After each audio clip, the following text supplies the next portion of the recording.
Vamos a comenzar en el versículo 22.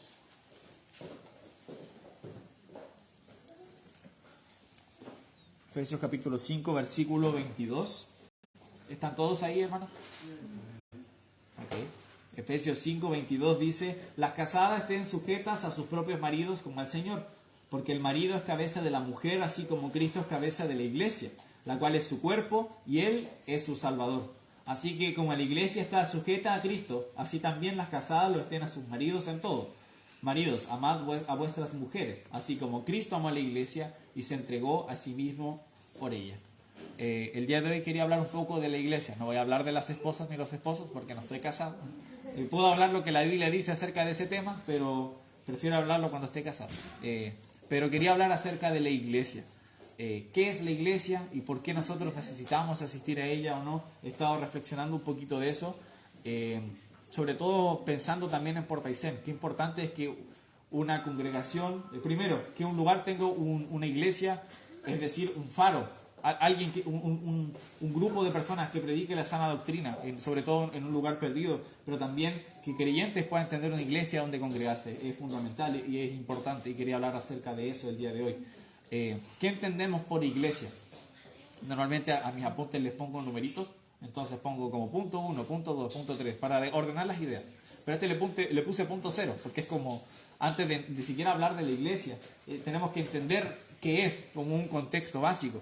Bueno, una iglesia es un grupo de congregación de personas local y compuesta de gente salva y bautizada. Eso es una iglesia. Muchas veces escuchamos, sobre todo en lo coloquial, cosas como, por ejemplo, ¿dónde está tu iglesia?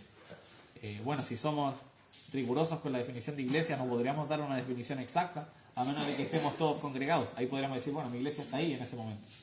Pero si no, la iglesia son los miembros, entonces no podríamos decir está en tal lugar. Muchas veces la gente se refiere al edificio. Eso no es la iglesia, es solo un edificio. Tampoco la iglesia es un cuerpo universal de creyentes o hijos de Dios. Eso es la familia de Dios, y muchas veces se suele confundir en el mundo cristiano popular. La palabra en el griego original es eclesia, y significa asamblea o reunión popular.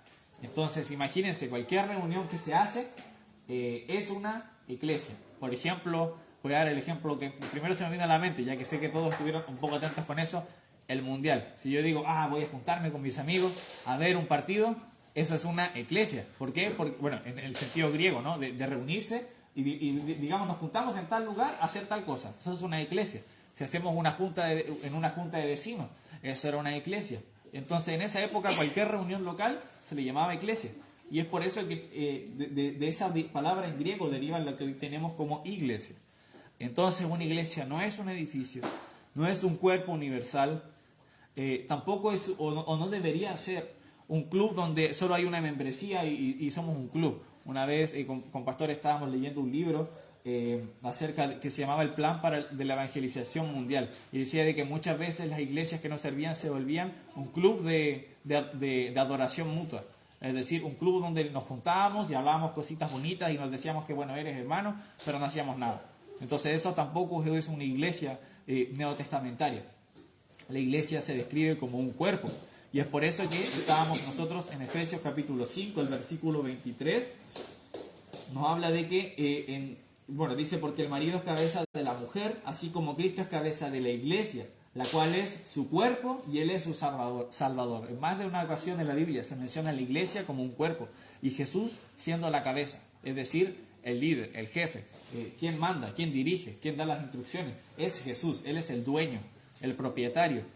Nosotros no somos dueños de la iglesia no es dueña de sí misma, sí es autogobernada porque tenemos pastores y la iglesia tiene una autonomía, nos servimos a una casa matriz, pero sin embargo nosotros sí tenemos una autoridad suprema que es Jesús.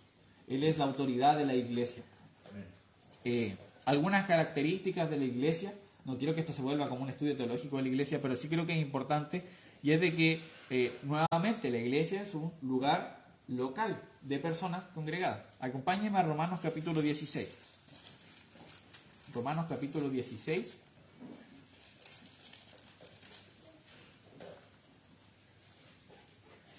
y el versículo 3.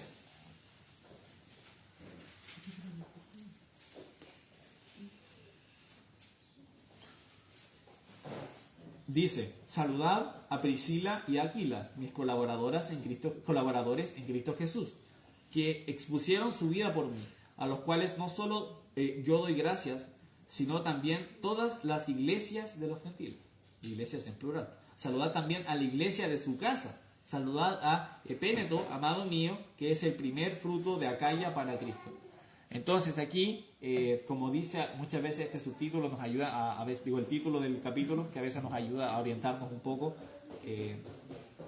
Estos son los saludos finales. Estamos al final de la carta de Romanos, empieza a mandar algunos saludos a algunos hermanos en específico, y menciona dos cosas interesantes. Primero, en el versículo 4 nos dice de iglesias de los gentiles. Es decir, está hablando de iglesias en plural, lo que ya nos descarta una iglesia universal. O sea, hay iglesias que pueden ser contadas. Es decir, las iglesias en plural significa que hay más de una. O sea, está diciendo las congregaciones, los grupos, las personas que se congregaban. Entonces, ese grupo que está allí, ese grupo que está allá, esas eran las iglesias. Y después en el versículo 5 habla también acerca de la iglesia de su casa. O sea, está diciendo que la iglesia tenía un lugar físico, un lugar donde se congregaban y la podían identificar. Y eso es muy similar a lo que a veces nosotros decimos, como por ejemplo la iglesia que se ubica en tal calle. Entendiendo de que una iglesia no es el edificio, pero él está diciendo la iglesia de su casa, la iglesia que se congregaba en su casa. Entonces, nuevamente podemos ver que se habla de una iglesia, pero no solo de manera individual, sino de manera plural, y también nos habla de que no estaban solo en un lugar universal, sino que podía ser localizado. También otras cosas que tenemos que tener clara de la iglesia es que se compone de gente bautizada, salva y bautizada. Acompáñenme a Hechos capítulo 2. Hechos capítulo 2 y el versículo 41.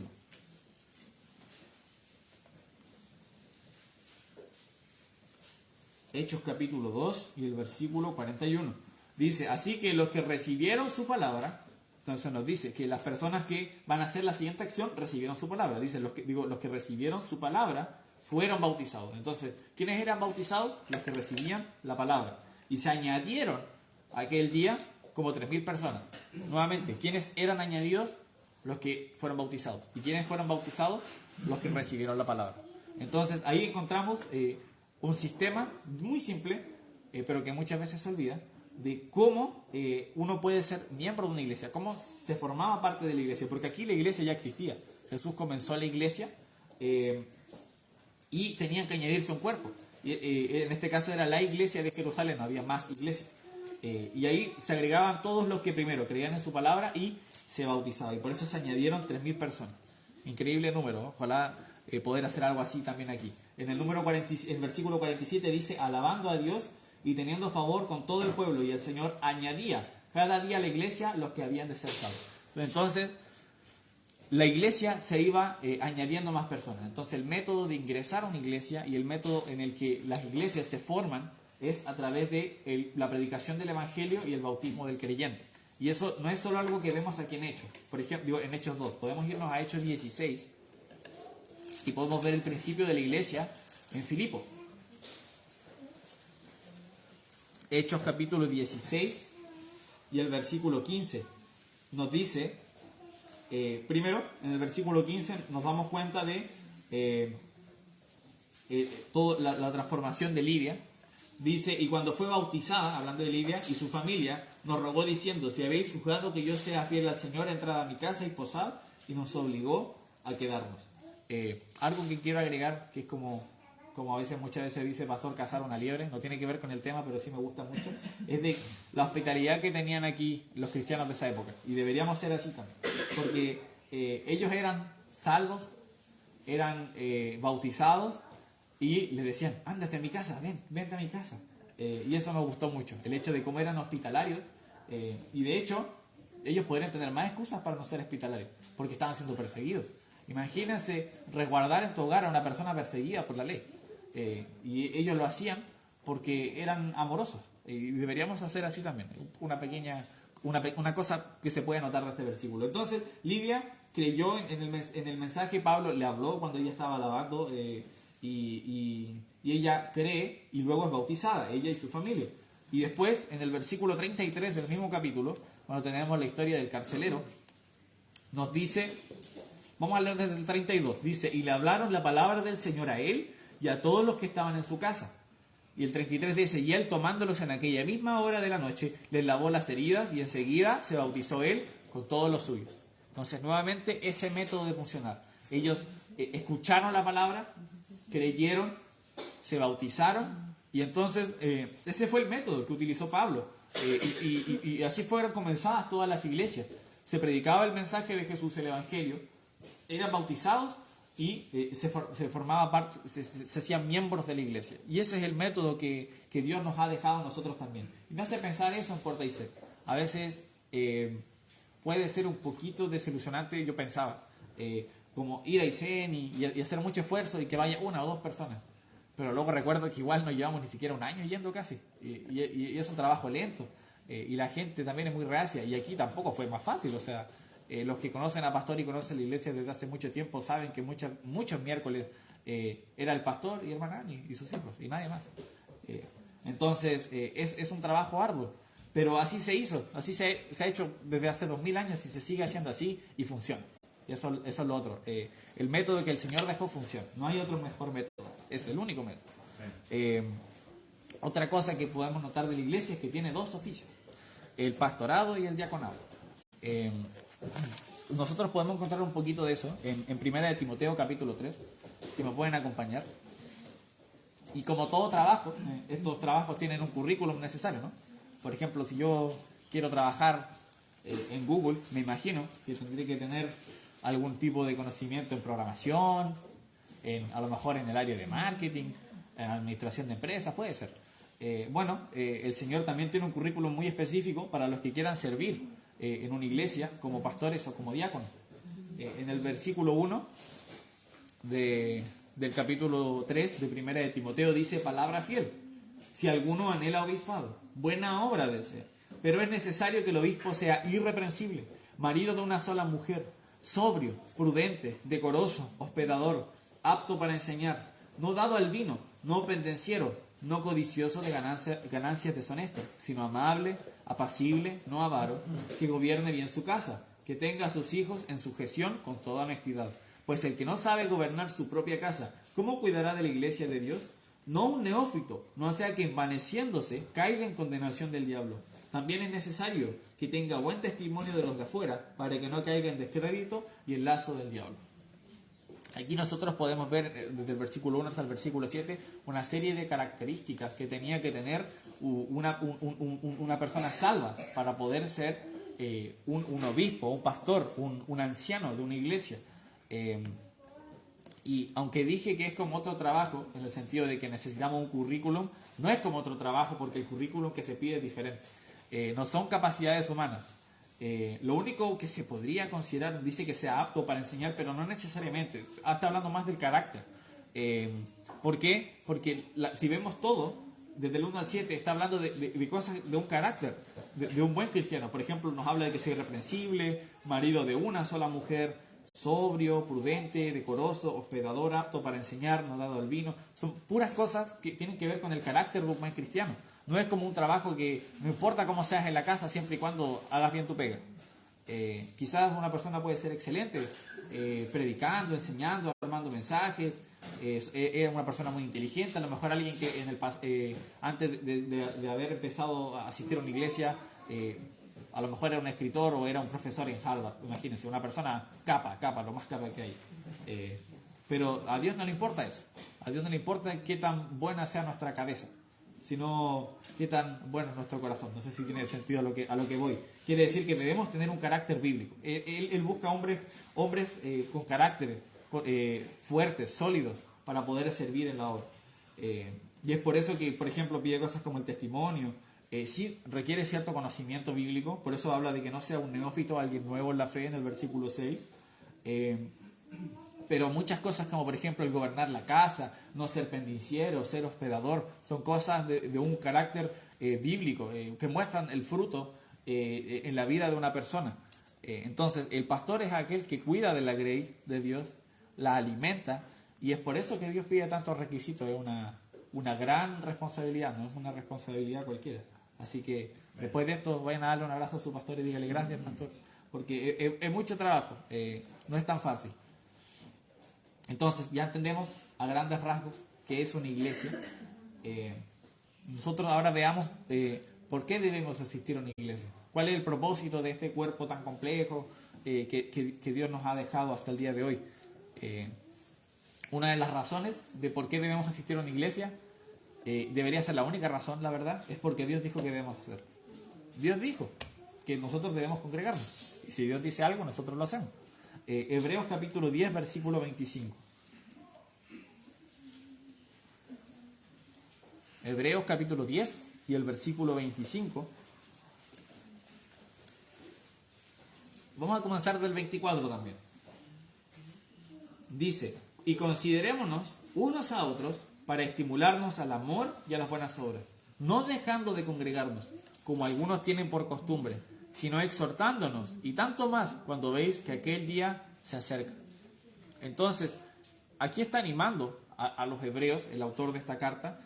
Dios está animando a los hebreos y tenemos esta carta el día de hoy, de congregarnos, porque viene un día en el que no nos vamos a poder congregar más, no vamos a poder estar en la iglesia, y nosotros tenemos grandes labores que hacer, como la gran comisión, como también el enseñar a nuevos creyentes, el hacer discípulos. Entonces, el tiempo es limitado. Y cuando digo que el tiempo es limitado. Por ejemplo, el sábado salimos a repartir tratados, y después de terminar, yo me tomé un café y dije, hace calor, me tomo un café helado. Y después me fui en colectivo a la casa. Y cuando iba conversando con el colectivero, él me contaba de cómo un amigo, un joven muy cercano, bueno, era un joven, una persona de 40 años, para él era joven. El punto era de que era alguien con una salud impecable, una persona saludable, que hacía mucho ejercicio, y me dijo, y de la nada le dio un infarto, y a los 30 minutos estaba muerto. Y aunque lo llevaron al hospital, hicieron reanimación, no pudieron salvarlo. Y conversábamos acerca de eso. Yo decía, bueno, pero tristemente así es la vida. Nuestra vida es así. La Biblia nos habla de cómo la gloria del hombre es como la flor de la hierba, porque la flor se marchita, la hierba se seca. En ese versículo que habla de que la palabra de Dios permanece para siempre. Entonces, nuestra vida es efímera. Y siempre que, no sé por qué me pasa, que como que el Señor me lo recordara, pero siempre que voy olvidando eso, escucho de alguien, pasa algo, que me recuerda de que en cualquier momento puedo salir de aquí y un auto me choca así y me muero. Súper dramático, pero puede pasar, no lo sabemos. Tampoco quiero que sientan que tienen que encerrarse en sus casas ni nada por el estilo, pero sí de que el tiempo realmente es limitado. Hay un contador en el que en algún momento se va a acabar el tiempo, porque o Jesús viene o nuestra vida se acaba y no vamos a poder seguir sirviéndole. Y mientras estemos, congreguémonos. Eso es algo maravilloso. Yo creo que Jesús viene pronto. ¿Y por qué lo creo? Porque Él lo dijo. En Apocalipsis 22:20 dice: el que da testimonio de estas cosas, hablando de Jesús, dice: ciertamente vengo en breve. Amén. Sí, ven, Señor Jesús. O sea, Jesús mismo dijo: vengo pronto.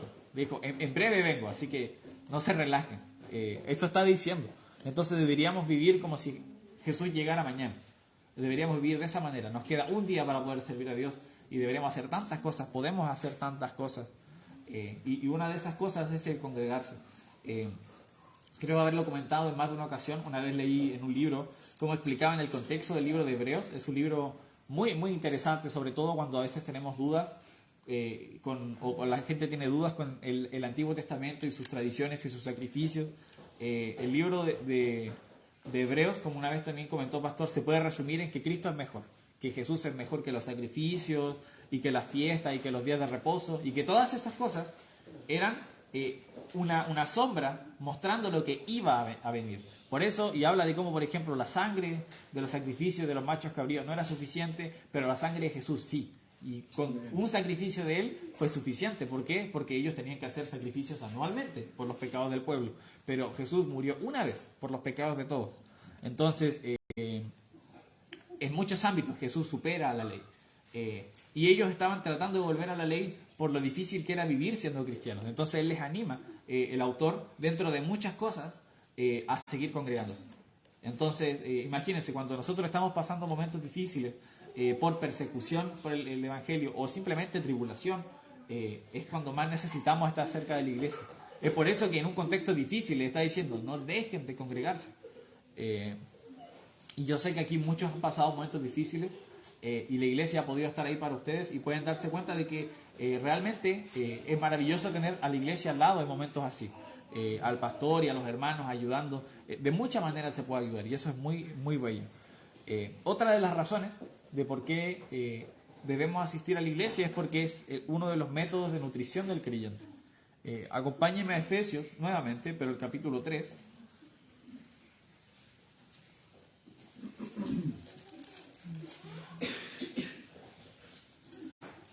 Efesios capítulo 3 y el versículo 10 de Efesios 3. ¿Estoy en Efesios? Sí, 3, 10.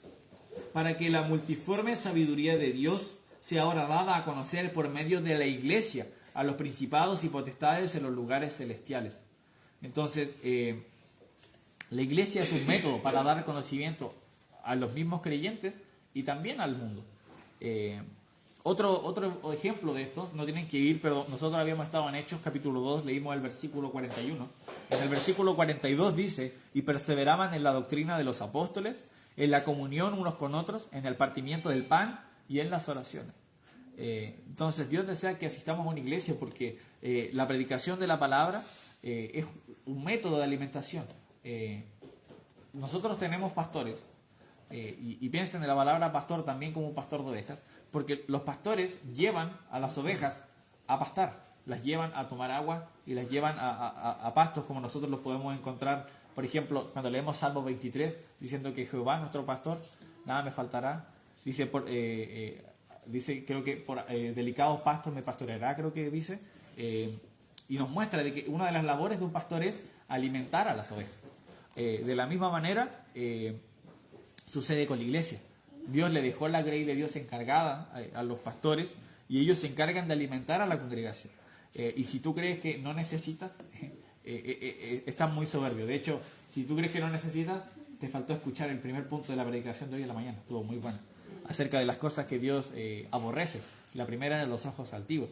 Entonces, si uno dice, no necesito escuchar mensaje, total, ya sé de lo que va a enseñar el pastor, o ya sé lo que necesito para tener una buena vida cristiana, estamos mal.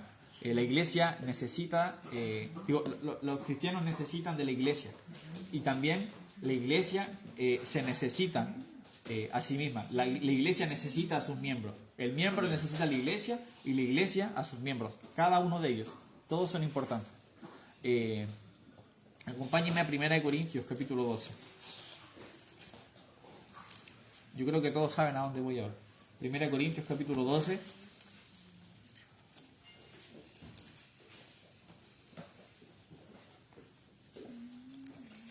Hoy me pasé, 14 soy yo. Ahí sí.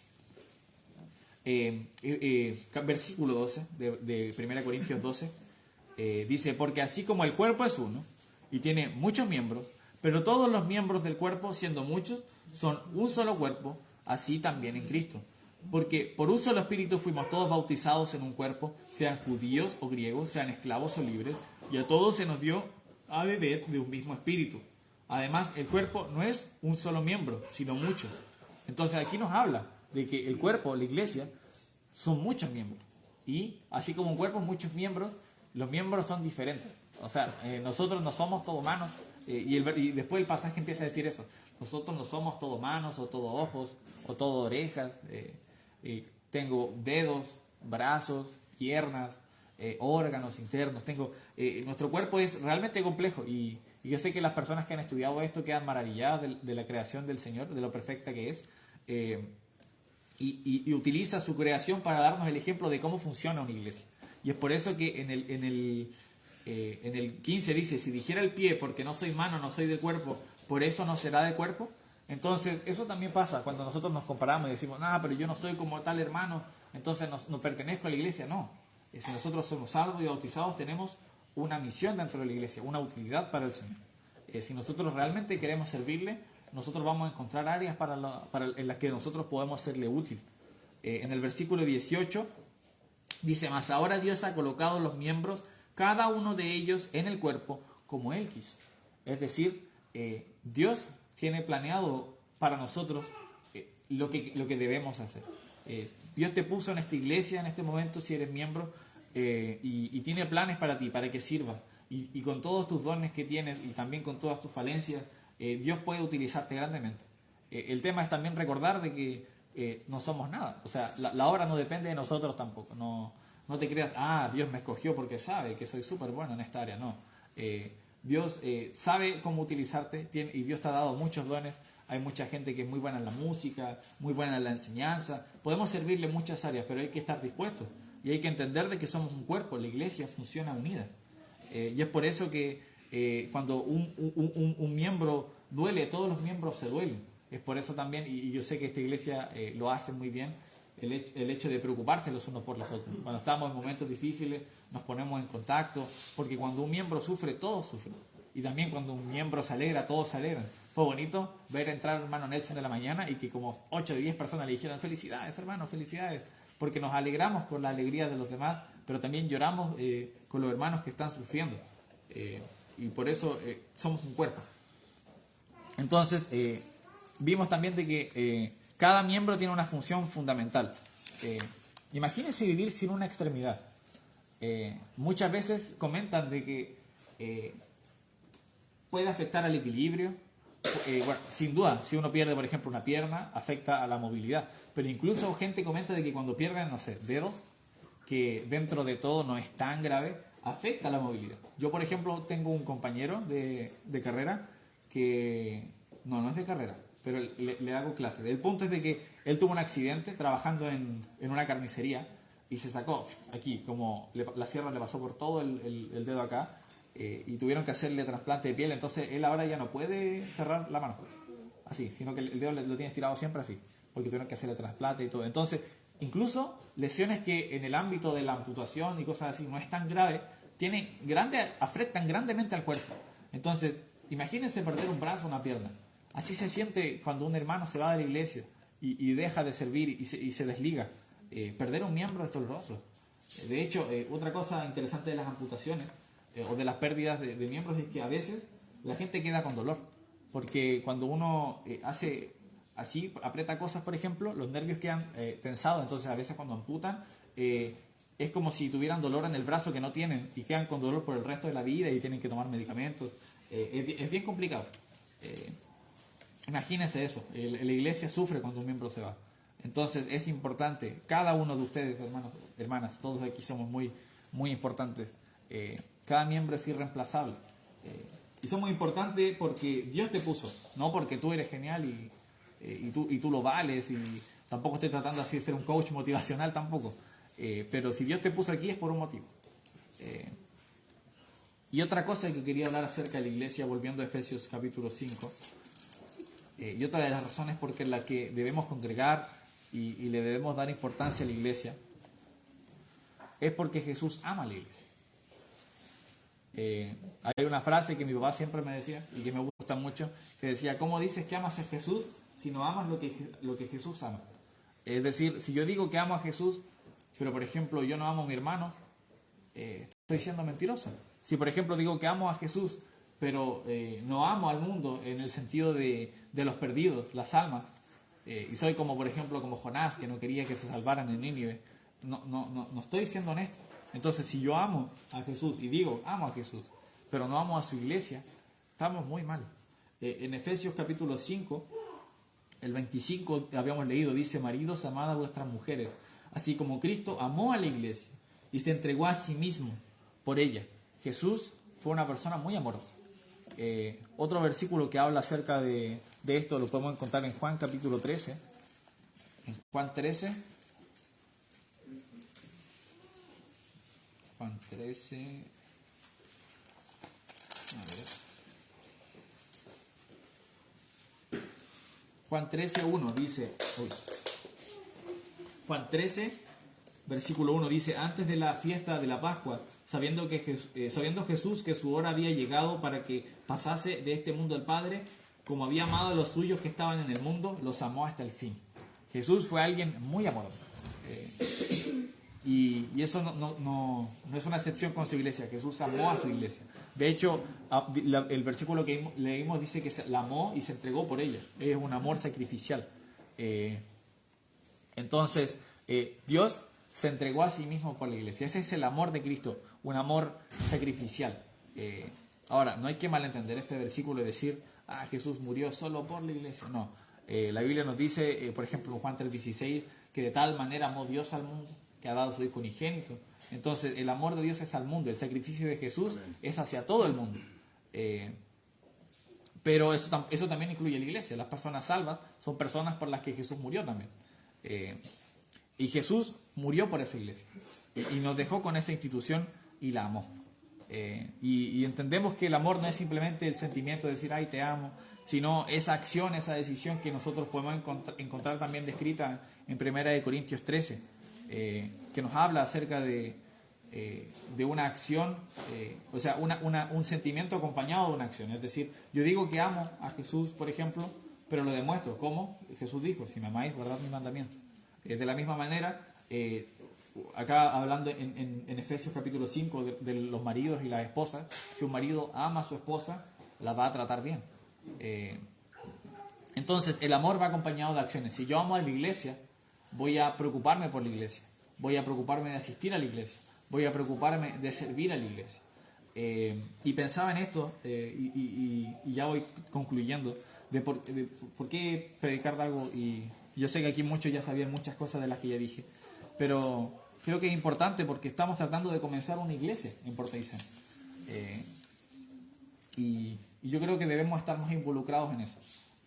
Hay mucho trabajo por hacer, y parece difícil, pero es necesario, hermano. En Puerto Aysén ocurren cosas tan tristes, tanto tiempo. Mientras más participo en la universidad, voy conociendo más gente de Puerto Aysén, y las cosas que pasan y que me cuentan es terrible. Entonces, trabajemos en eso, hermano. Puerto Aysén necesita una iglesia. Vamos a orar.